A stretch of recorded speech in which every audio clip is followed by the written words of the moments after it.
All right. Yes. Good morning, Rens. How are you? Good morning. Good to see you. Yeah. Yeah. Yeah. Sorry about the scare yesterday. But all right. Well, one I have second, some Julian. Let good me give morning, you one Rens. How are second you? here. Yeah. I had a blocker in my agenda for this, obviously, but some people just shoot invites and yeah, I managed to quickly. It's a good thing I saw it coming immediately because I was able to say no, that's not working. But yeah, and they said, oh yeah, all right, it's so pushing back is an important skill. It's a very important skill, but I'm super happy to have you. I think yeah, it's a super relevant topic. I just saw that you guys raised another 100 million. So should I congratulate you as a start? Yeah, well, I guess yeah, you should congratulate my boss. I think is pretty happy about that. Mhm. um yeah, let's see. I've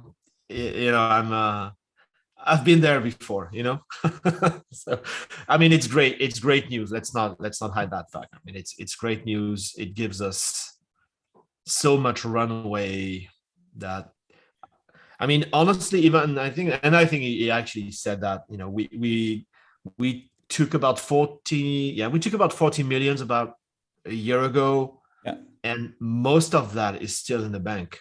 yeah. So it's still there. So that's good. I mean, it means, for the foreseeable future, we can just keep experimenting and building, Yeah, and we yeah, don't have any pressure to we can do what's right for the community, and stay independent. And yeah, I think it's good to have this kind of some one of the articles said it's like Switzerland.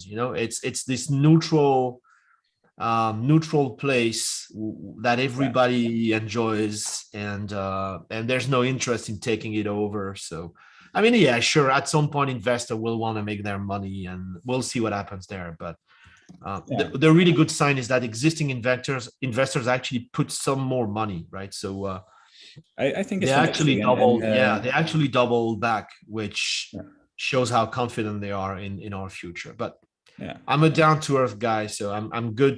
I'm good with the company being super secure from a financial perspective, Yeah, obviously. yeah, yeah, yeah, yeah. But there's so much work to be done.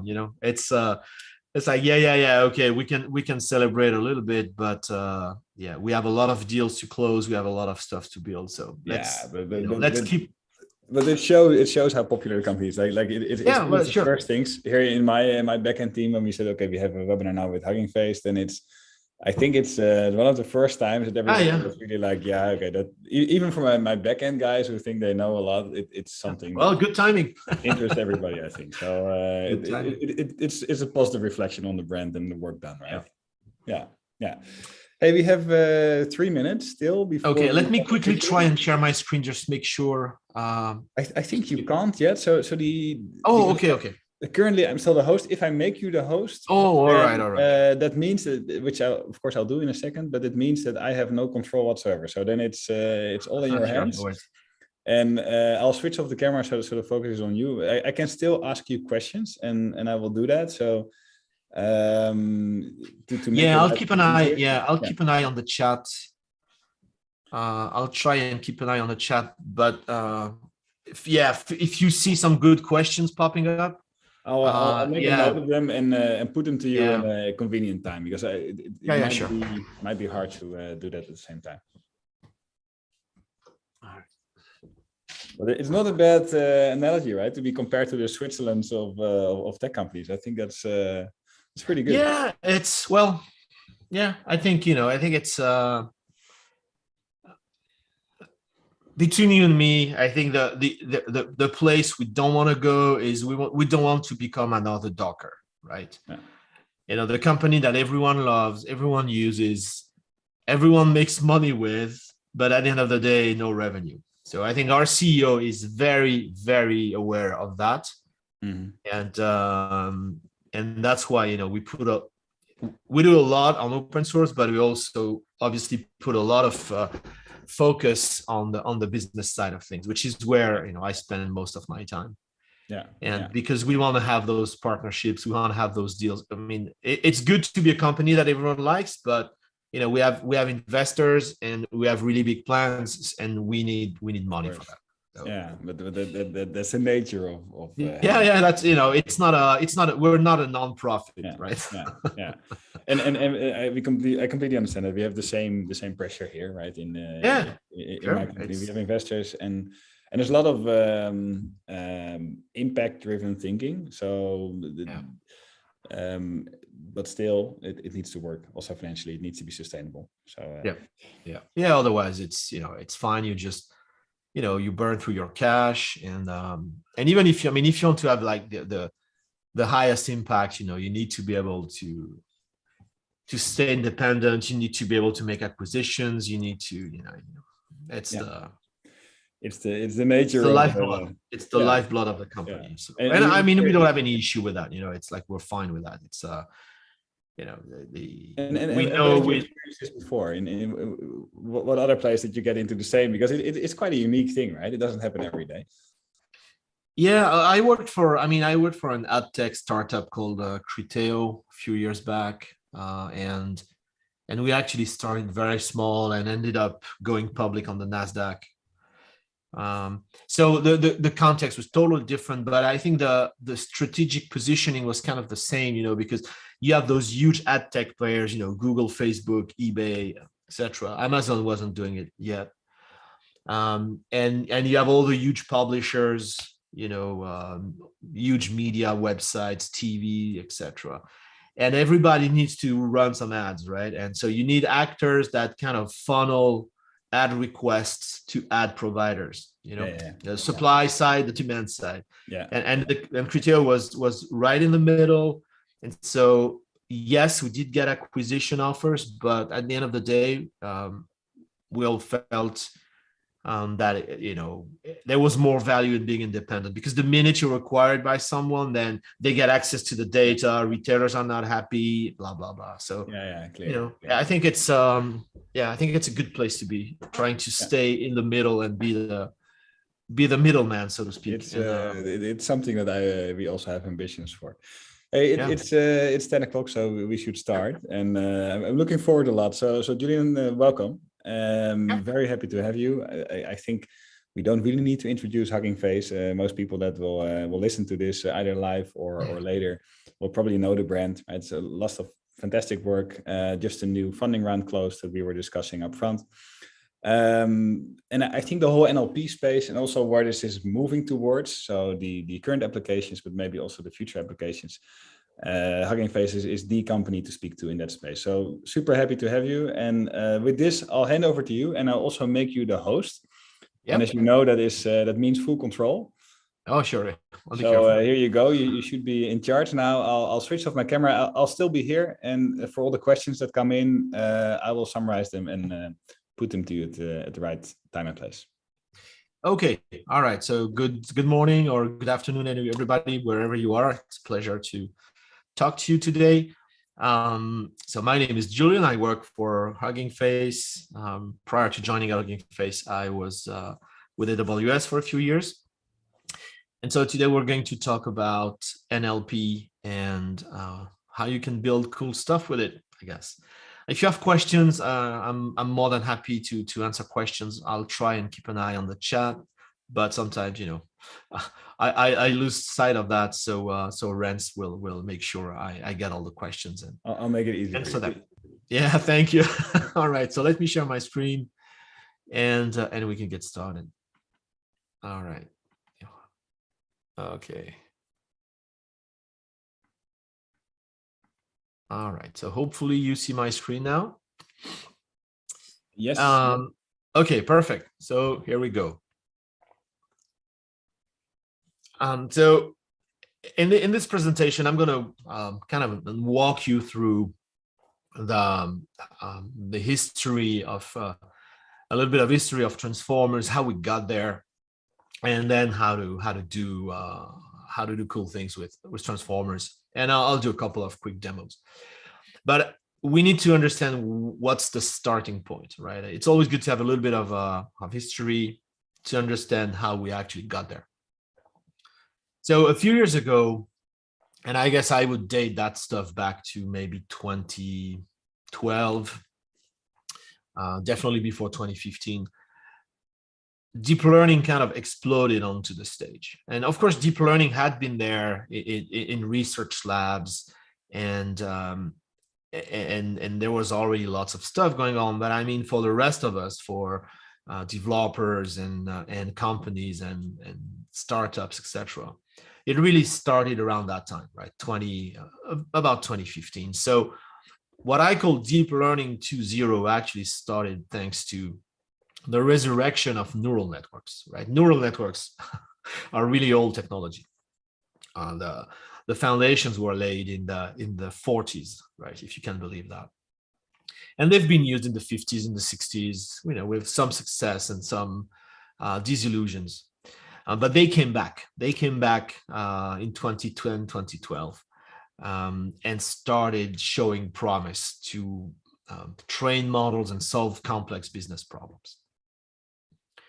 And obviously, to train those models, people needed data. And now, I mean, there are so many data sets out there, it's not a problem anymore. But back then, unless you had a ton of data in your own infrastructure, you would have to rely, or at least get started with, open data sets. And there were just a few, right? And the most famous, I think, is the ImageNet data set for computer vision, which was the original use case for deep learning. And so all of a sudden, people started training neural networks on image data sets to distinguish cats and dogs and elephants, which I'm not sure is a common business problem, but it's okay, because then people understood what the technology was capable of. They saw the breakthrough, and they started applying that stuff to actual problems.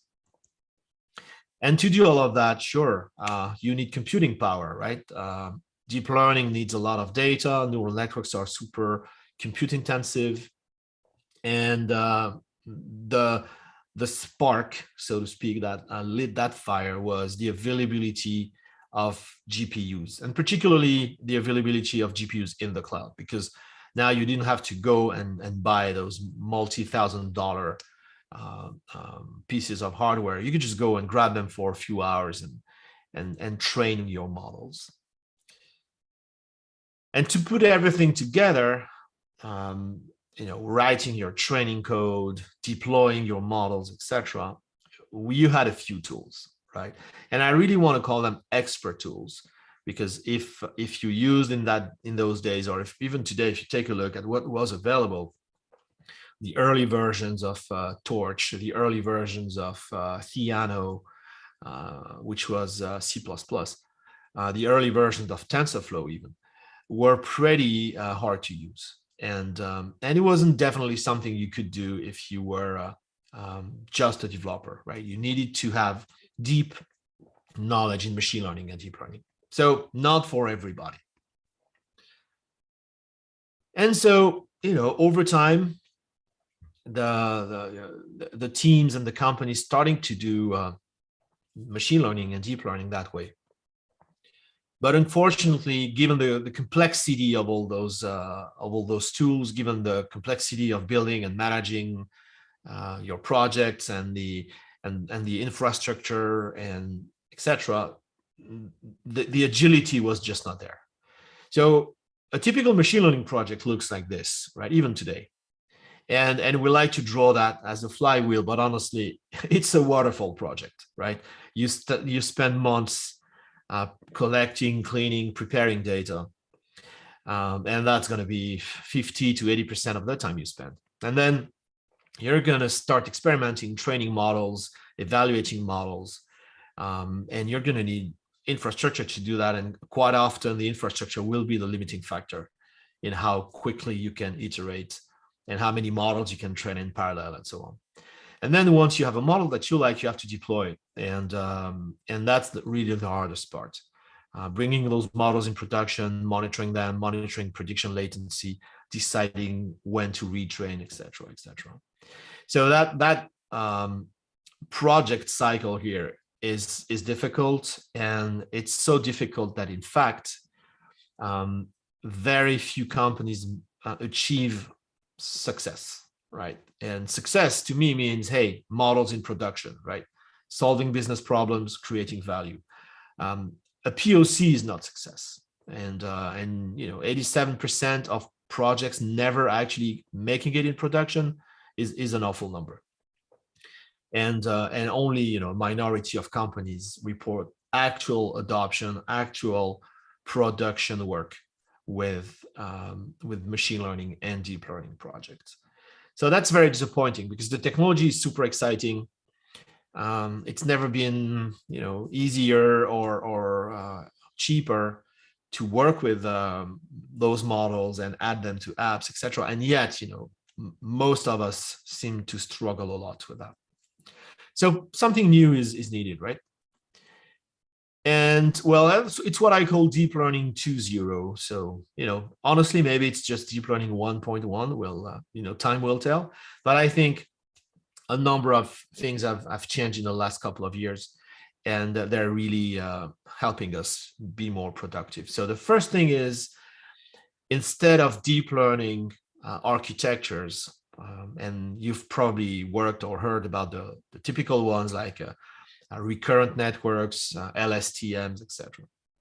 Instead of doing that, researchers have come up with a new architecture called transformers. Again, we're going to talk a little bit about that. And this is really a game changer for machine learning projects, as we will see.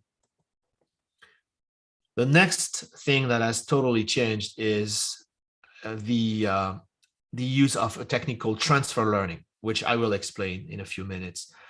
But in a nutshell, transfer learning means instead of building and spending a lot of time building a large data set and training a model from scratch, which is never an easy thing, you work with existing models that have been pre-trained already on large quantities of data, text, images, whatever the use case is here. And you grab that off-the-shelf model, and either you use it as is, or you fine-tune it, you train it just a little bit for a limited amount of time on your own data. And this is much faster, much cheaper, and much easier. So it's definitely accelerating the pace of innovation with your models. GPUs are still around, of course. We still use them. But by now, a number of companies have designed specific hardware, specific accelerators for machine learning. And so that's going to help train faster, predict faster, and that's always a good thing. And finally, I think we've moved from expert tools to developer tools. So sure, you can still use your favorite deep learning library, your favorite open source tools, but now the level of abstraction of those tools is much higher. And you can actually train, deploy, and work with models in a much, much simpler way, writing much higher level code than before.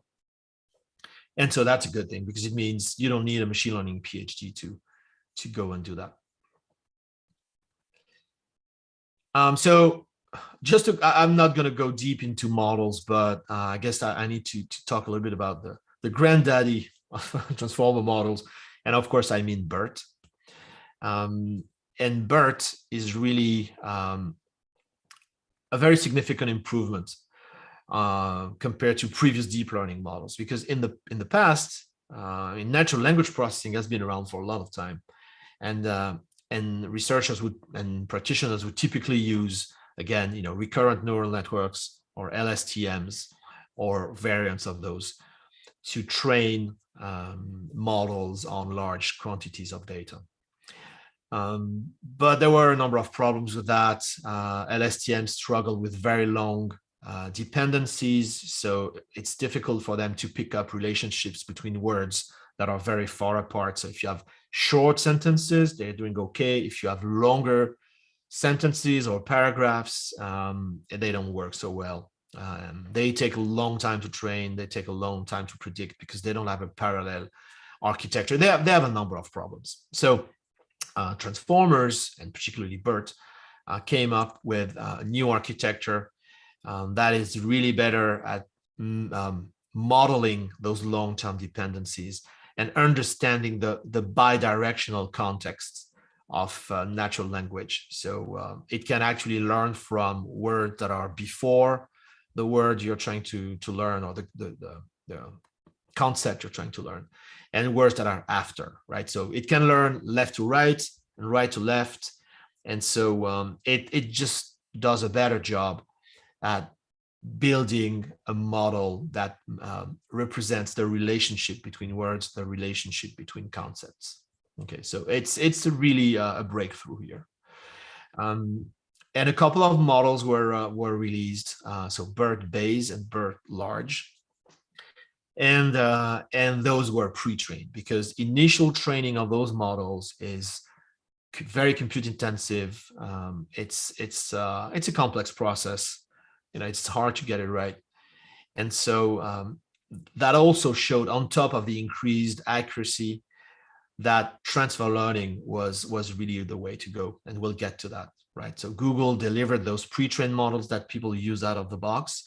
And they also released fine-tuning scripts to let developers fine-tune BERT on their own data. And that kind of started that new movement of, oh, okay, so we can actually pick that off-the-shelf thing and work with it or fine-tune it, but we don't need to understand all the finer details, and we definitely don't need to train for weeks or months to get a good result.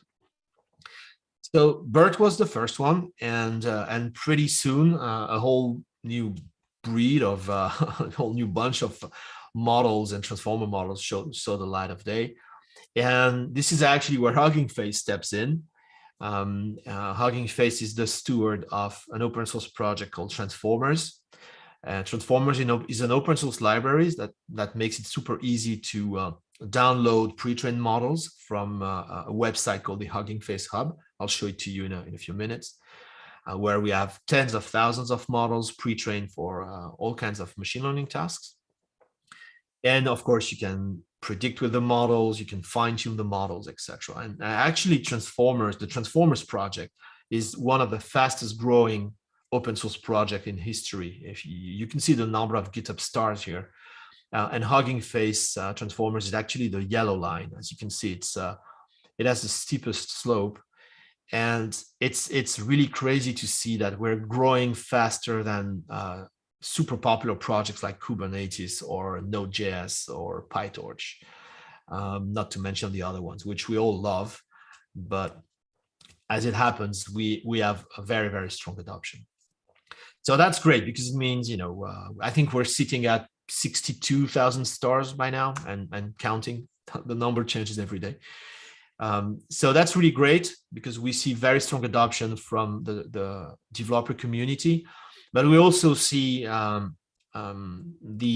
would say the bigger market recognizing the influence of transformers. The latest State of AI reports says that transformers are actually becoming a general purpose architecture for machine learning. So it's definitely not just NLP anymore.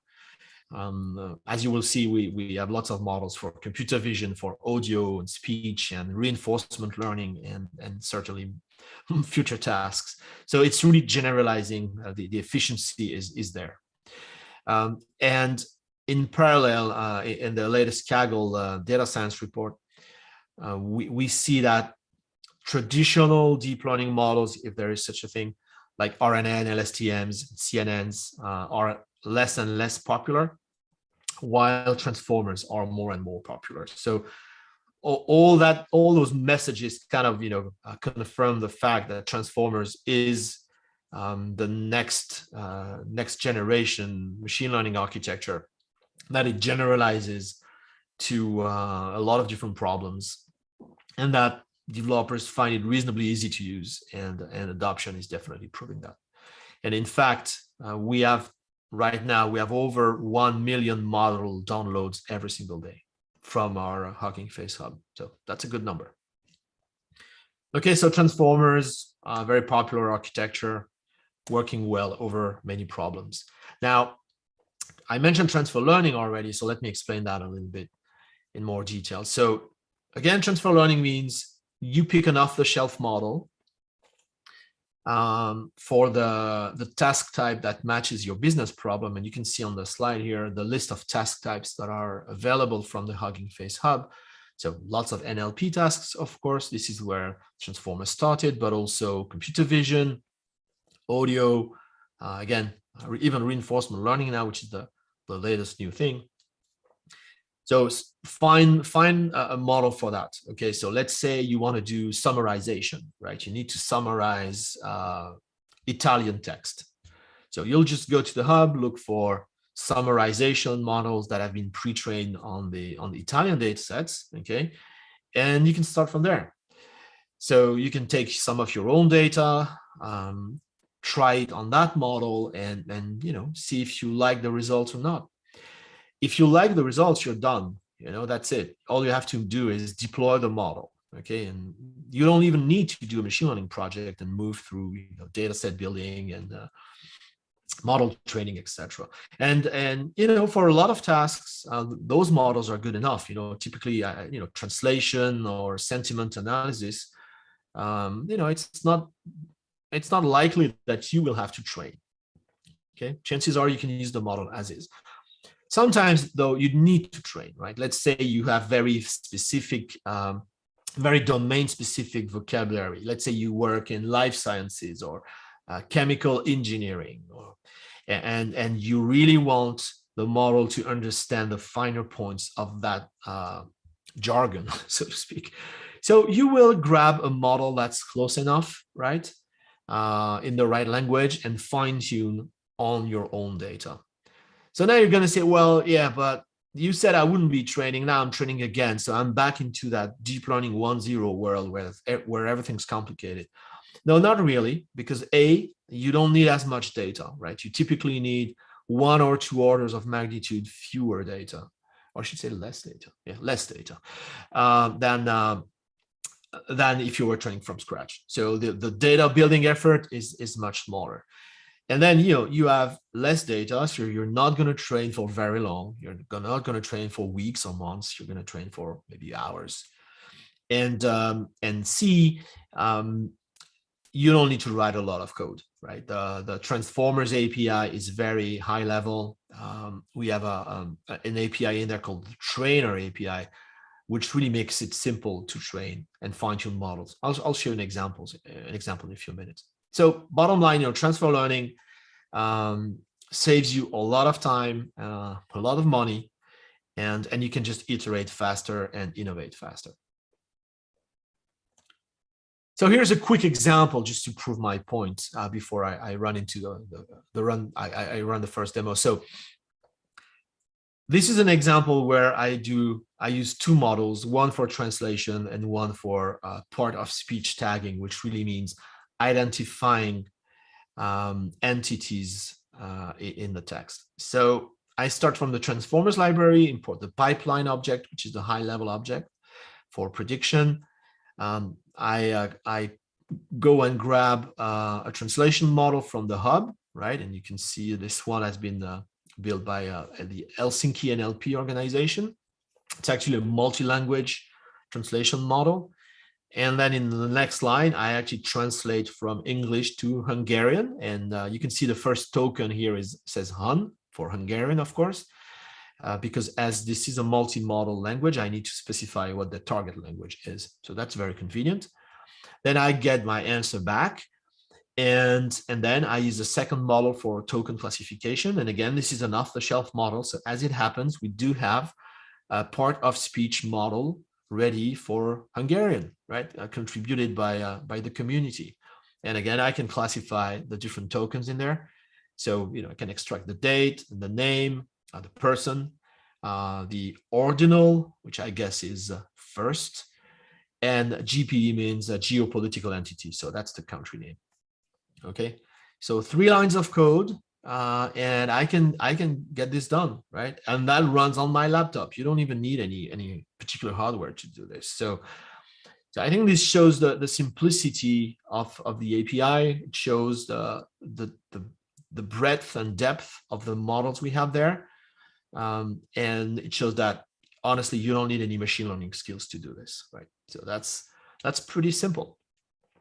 So let me show you a slightly more elaborate demo. In this one, and I'll switch to my browser in a second.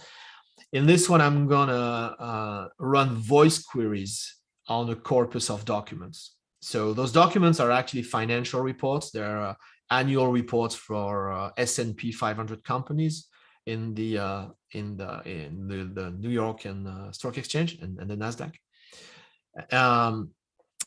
And I've indexed those documents, and so I'm going to speak a query, a question. I'm going to ask a question in French, and that question gets translated to well. First, it gets translated to English, and it's turned into a text string. So it's both speech to text and translation, and then I'm using that text string as a search query to run semantic search using the second model. Okay. So this example is actually live at this URL. You can try it for yourself, and I have a deep dive demo on YouTube if you want to see that.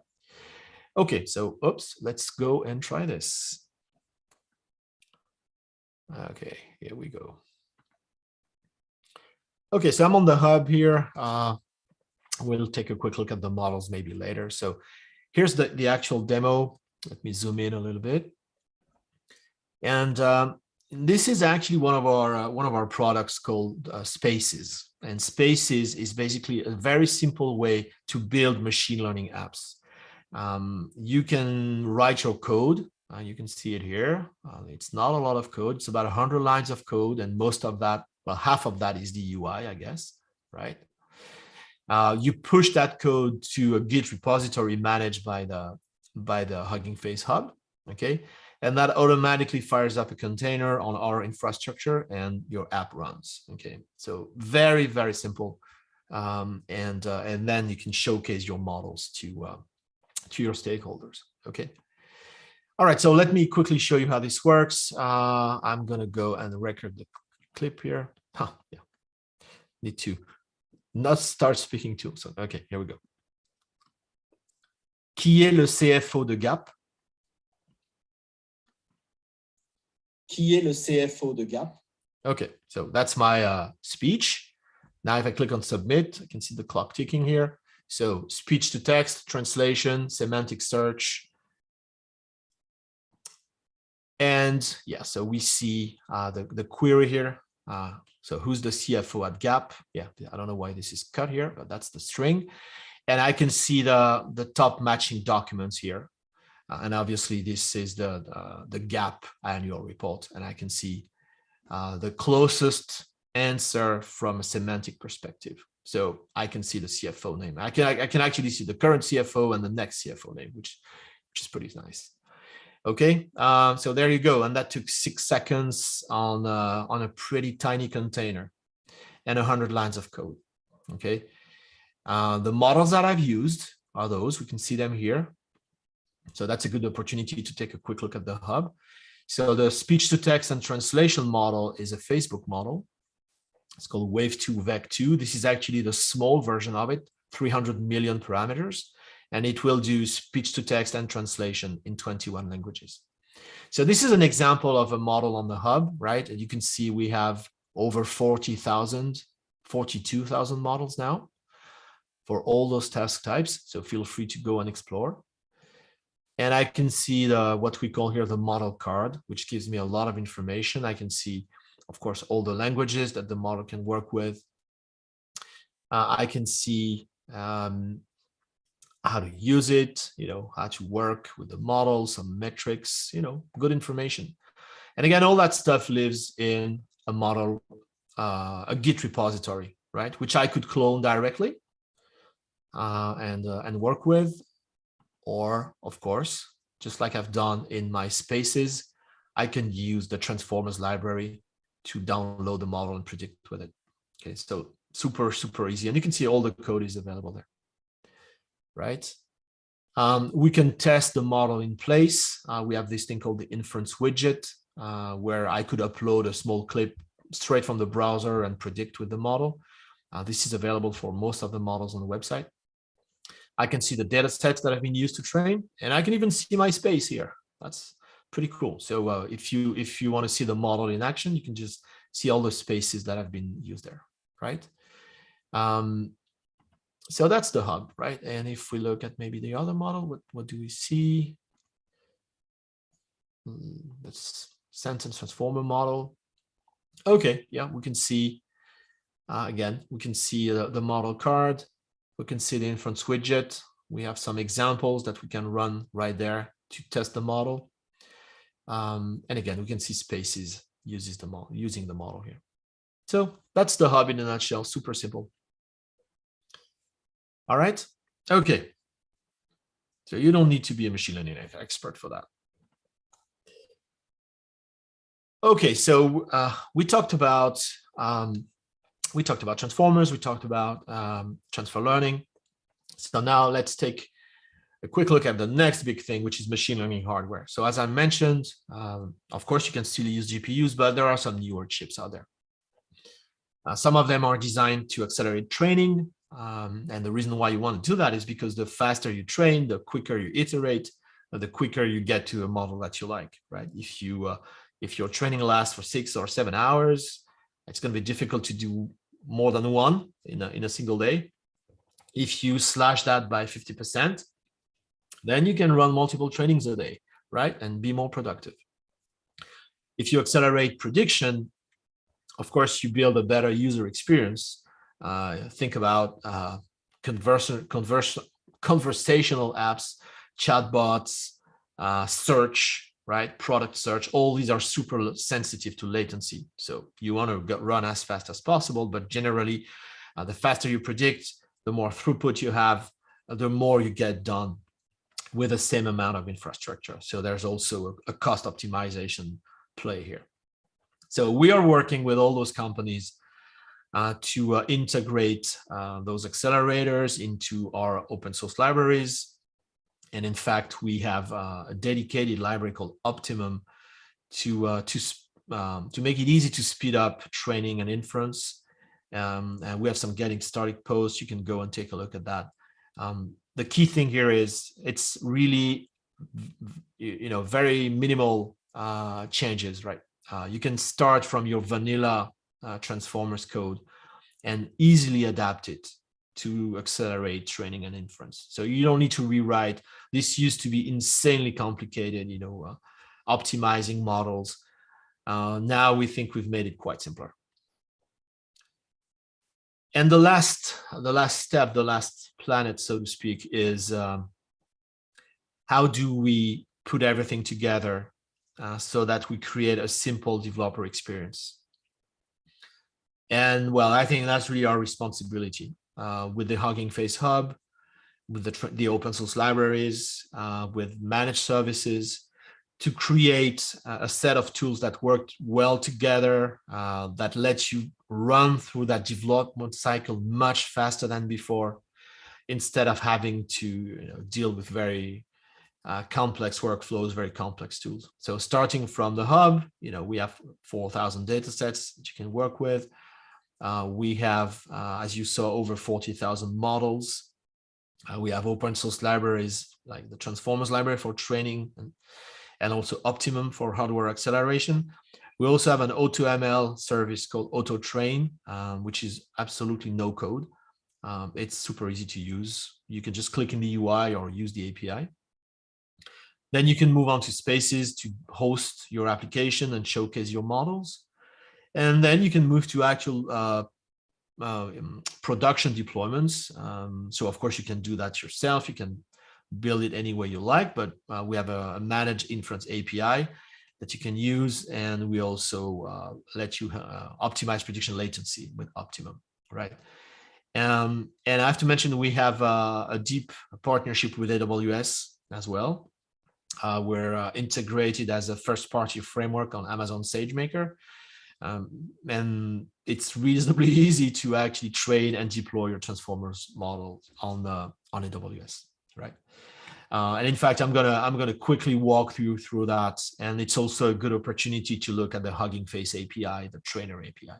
Okay, all right, let's take a look at that. Oh, where did my brother go? Here it is. Okay. Whoops. Oh, come on, I've been signed out. Oh, come on. Bad timing.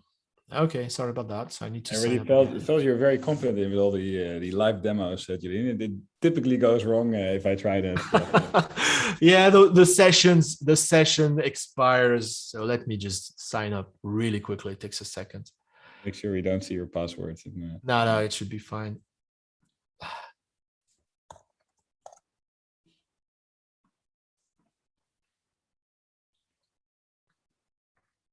Oh, yeah. We take our security seriously. So sorry about all the steps. Oops, now it just changed. And by the way, I have, I think, roughly 10 questions already. Okay, great. Yeah. I think we'll have time for questions. No problem there. I'll just show you the high level steps. We're not going to go through. We're not going to go through everything here. So let me close this guy here.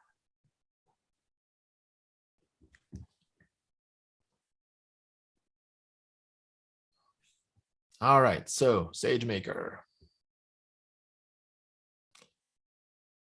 Okay, here we are. Now I want to launch Studio here. Yes, okay. Launch app.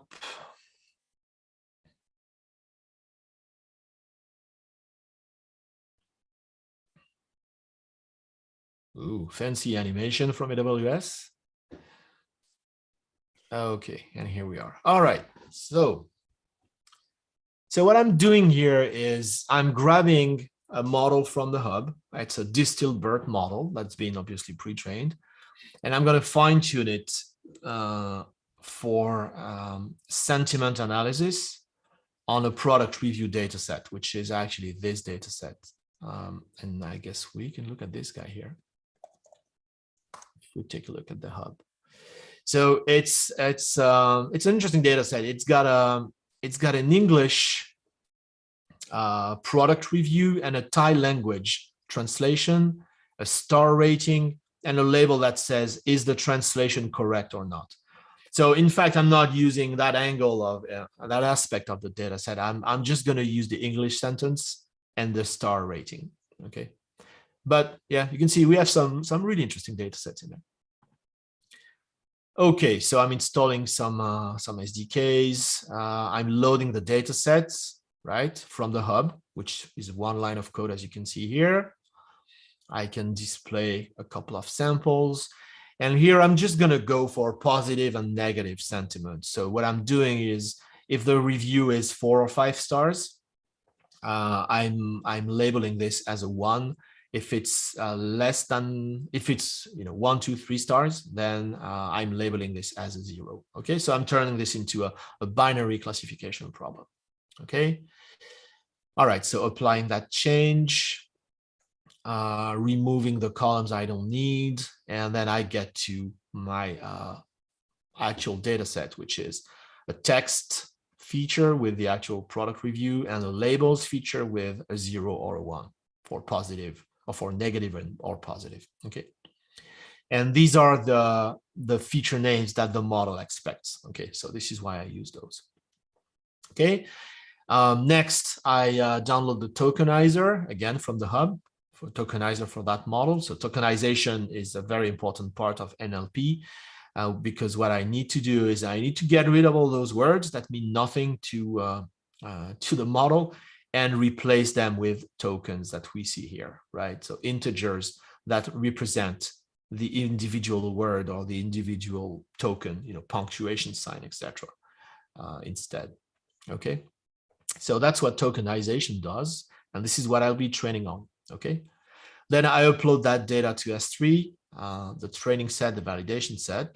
Okay. So I've got that stuff stored in S3 and now I'm ready to train. Okay. So obviously I need a training script, which you can see here. And this is a vanilla script. I could actually take that script, run it locally on my machine, right? So it's not SageMaker specific in any way. As you can see, I am not importing any AWS stuff here, right? And this is an important feature of SageMaker. It's called script mode. If you've never looked at it, I recommend learning that. It's a really useful thing because you can write your code locally on your machine, and then you can go and run it at scale on managed infrastructure on SageMaker as is, totally unchanged. So obviously you need to have command line arguments for hyperparameters, and you need to pass the location of the data set, the training set and the validation set, as you see here. Okay. And SageMaker will actually use environment variables that are automatically positioned by the SageMaker SDK. So if you run this stuff locally on your machine, you can just set those environment variables to, /tmp/my_dataset/whatever. And that works. So script mode is really, really cool. Makes it easy to write and debug code locally and then train at scale on AWS. Okay. So using those environment variables, I load my training set and validation set. So here I will load from S3, obviously. I download the model. Okay. So my Distilbert model, my Distilbert tokenizer. And this is the trainer API I was mentioning, right? So that's really what it takes to fine tune a Hugging Face model. You set up your training parameters, how many epochs you want to train for, the batch size, the checkpointing strategy, the logging strategy, the learning rate. And here, I've gone a little fancy. I mean, you could use defaults for some of those parameters. And then you create that trainer object passing the model, the training parameters, and the location of the training data sets and validation data sets.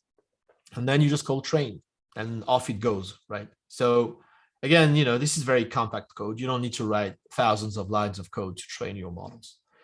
Then I run evaluation to compute my metrics, and then I save the model in a well-defined place, right? So that SageMaker can go pick it up and copy it back to S3, okay?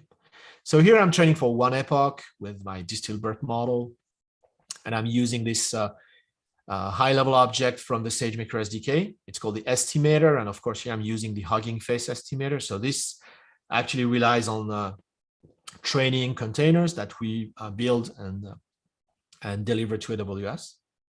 And the important bits are passing your scripts, your hyperparameters, and how much infrastructure you want to train on. Okay. So here I'm going to train on a single GPU instance that SageMaker will create, load the data set, load the code, set up everything, and just run my training job for me, right? And we can see those steps here. So it trains for a little while, and then once training is complete, the model is saved back into S3, and the instance shuts down, and I only pay for the amount of time that I used it. Okay. Then I can deploy on SageMaker 1 line of code, right? Just call deploy with an instance size again. And after a couple of minutes, the endpoint is up and I can predict with it, as you can see. Positive review, negative review, right? And when I'm done, I can delete the endpoint. Okay, so you can see here, there's zero infrastructure work.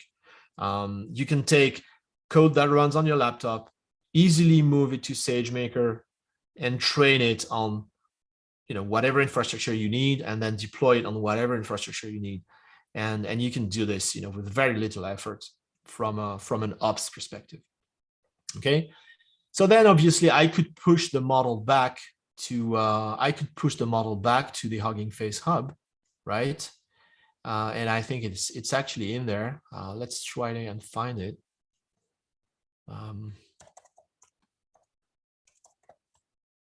Okay, here it is. So I push that model back. Okay, I can see my inference widget here. I can see this was trained on this data set. All right, so that's useful. So now if I wanted to grab the model and work locally, I could do that. If I wanted to grab the model from the hub and deploy it again, I could just do this. Okay, again, build a Hugging Face model with the SDK, passing the name of the model, and just call deploy, right? So, I mean, that's got to be the easiest way to deploy a model on AWS, right? Just point at the model, call deploy, and again, your endpoint is there after a couple of minutes, and you can predict with it just like that. Okay, so that's super simple. So that's what the work we've been doing with AWS, and trying to really accelerate that training and deployment workflow. But again, not everybody uses AWS. That's okay. And we have other tools that let you work on premise or on your laptop or in different platforms. No worries. We try to help you wherever you run.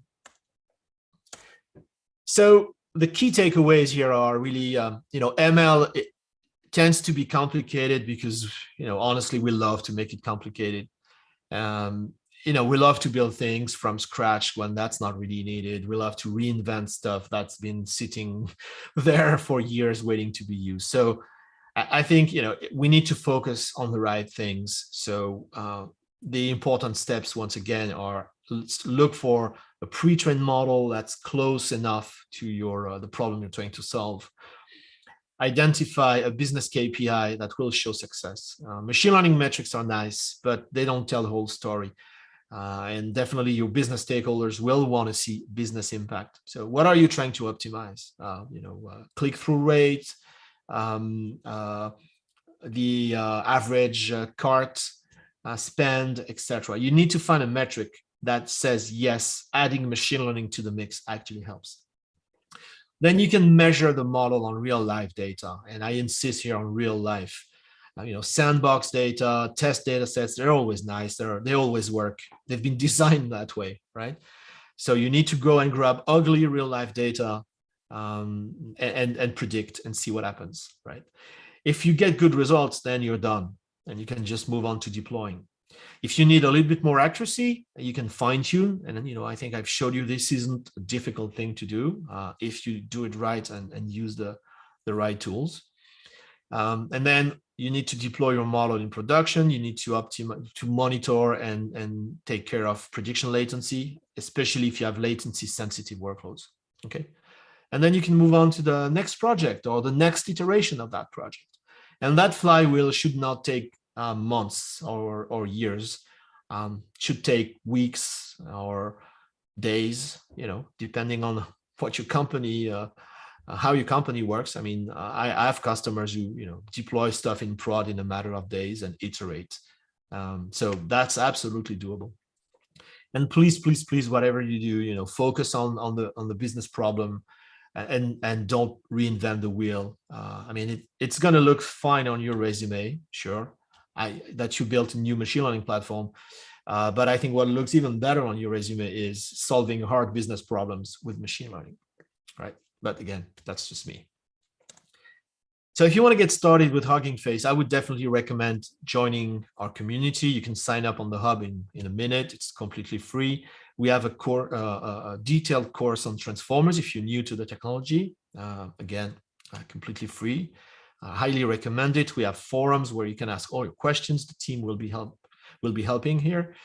And if you're actually running or considering running production workloads with transformers, we can help you end to end from picking the right models all the way to optimizing your deployments. We have this program called the Expert Acceleration Program, which is really advanced consulting end to end.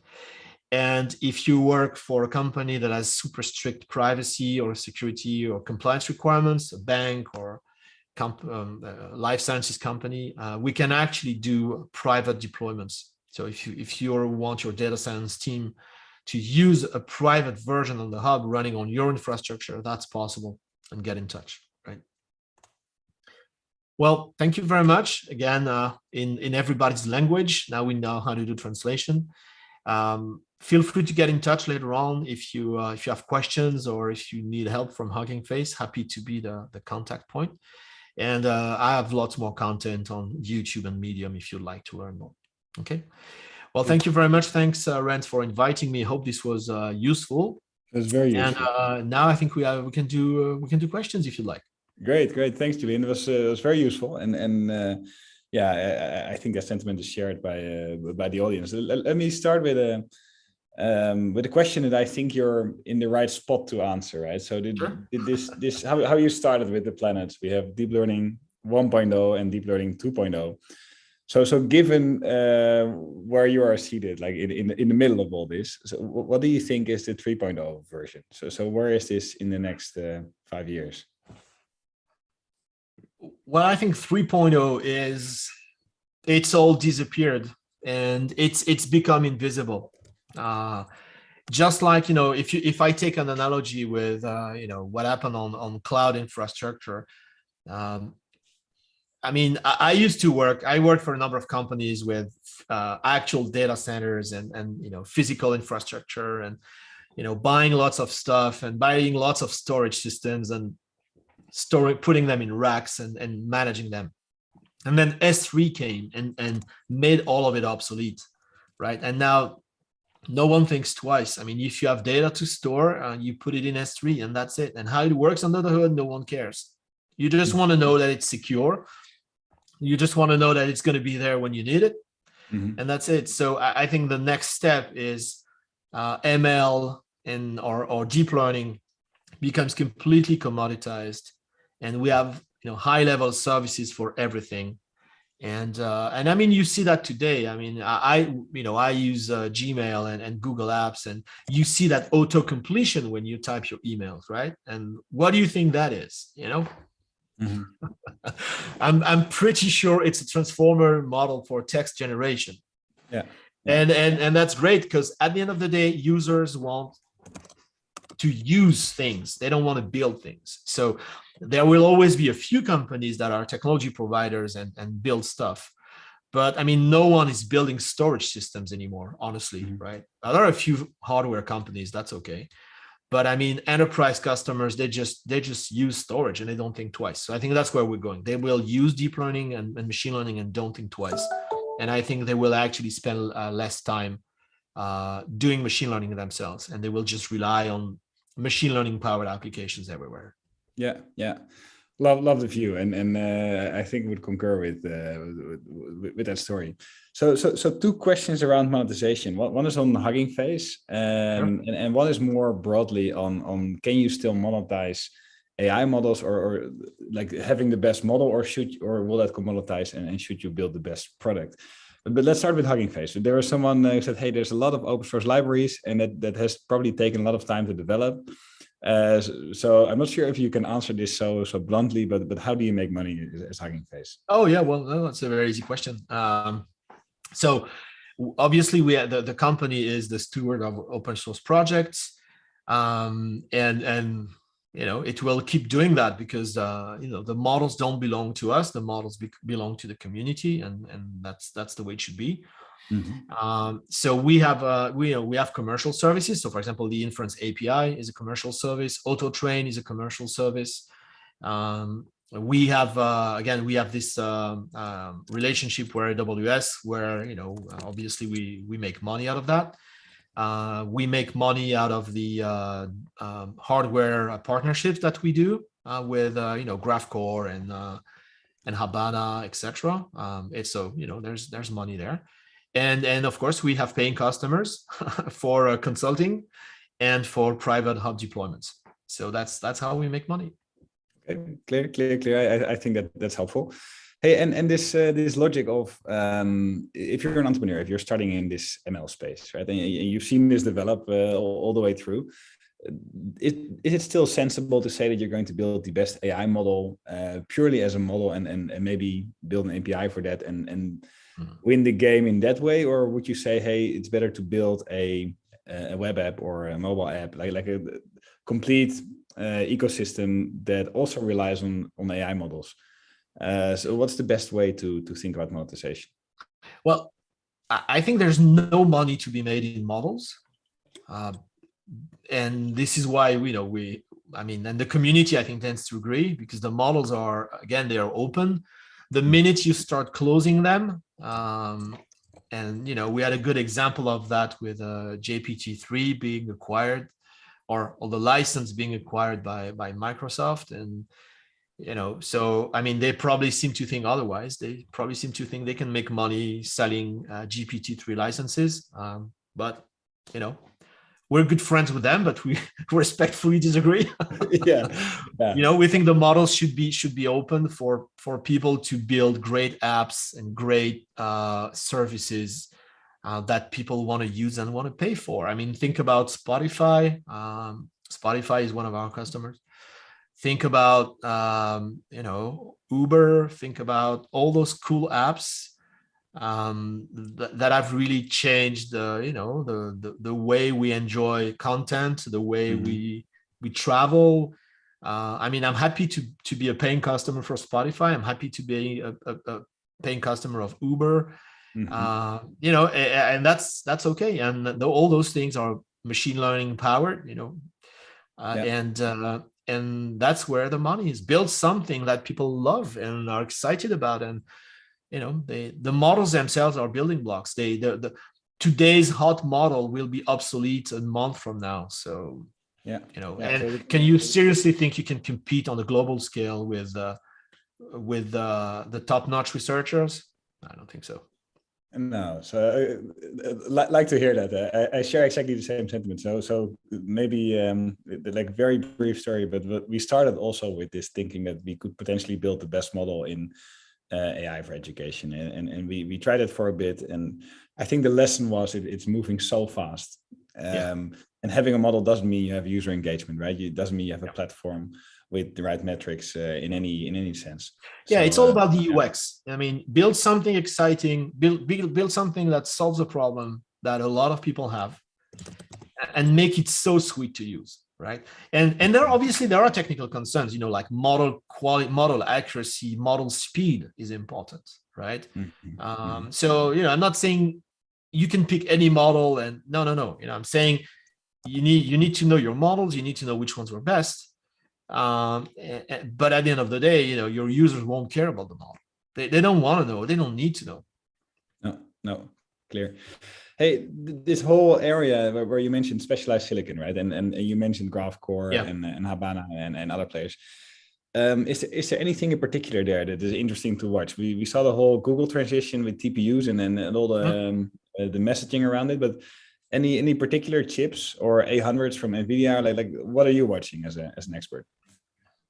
Well, I'm really excited about the machine learning hardware, I have to say. I mean, there's nothing wrong with GPUs. I mean, like I said, they kind of kickstarted the whole training frenzy because one day researchers realized, we can use those GPUs for more than 3D games, right? And I'm happy with 3D games, but those are expensive chips, so maybe we can use them for bigger problems, right, than gaming.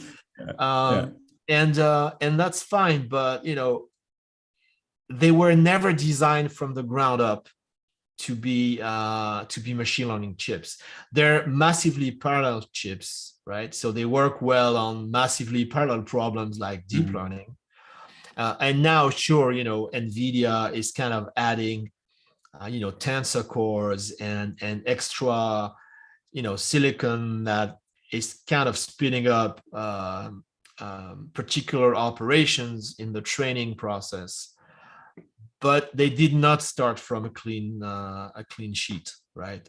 And companies like GraphCore or Habana, they did start from a clean sheet. So I'm expecting that they don't have any of the legacy infrastructure, legacy architecture that NVIDIA may have. And again, we're good friends with NVIDIA, so I'm not going to say anything bad. GPUs are still very useful, but those new chips, they seem to have an edge, right?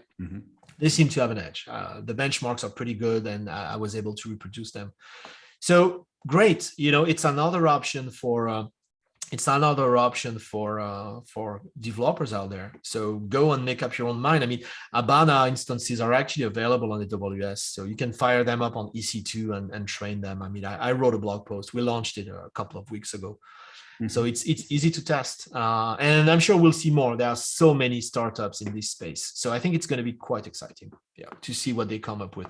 And then, how they can bring that stuff to the edge. How do I run complex transformer models on my smartwatch, on my security camera, that kind of stuff. I think that's going to be nice. Great. So definitely interesting information. I'll check out Habana, and worthwhile watching. Last question, because we're out of time, and it has been an intriguing hour. So thanks already for that hour. I saw that reinforcement learning now is getting some traction on, right? So Any notes to share there? What are for example, the business problems that can be solved with reinforcement learning? What are the main areas? So reinforcement learning is typically used in problems that are too complex to be described in a data set. So things like oil exploration or the stock market. God knows it's a chaotic environment, especially these days. Or energy systems, like managing energy systems in large buildings. How would you describe that stuff in a data set that's good enough for training? So that the answer is very, very challenging here. And so reinforcement learning will work well here because it will learn from experience instead of learning from a data set. Okay. And in fact, so there's this new category of models called decision transformers that can actually learn from a sequence of actions and outcomes, which is typically what reinforcement learning is, right? Explore an environment, take some random actions and see what happens, and gradually learn how to do more of the interesting actions and less of the stupid actions, and converging hopefully to something that performs. So decision transformers, and there's quite a lot of stuff happening. I think we also have we have a new course as well for reinforcement learning. So go and check out the blog. You should find it. Great. I'll leave you with that, and I think it's definitely a good recommendation. Intriguing, Julian. And there's a lot. There's so much happening. And I loved how we started very, very high over with a simple 1.0, 2.0, and then we went into depth and even some philosophical points. So much appreciated. Thanks for the time. Sure, my pleasure. I hope to be in touch in the near future. Sure, anytime. Thanks, everybody. Have a good day. Okay, bye-bye. Bye-bye.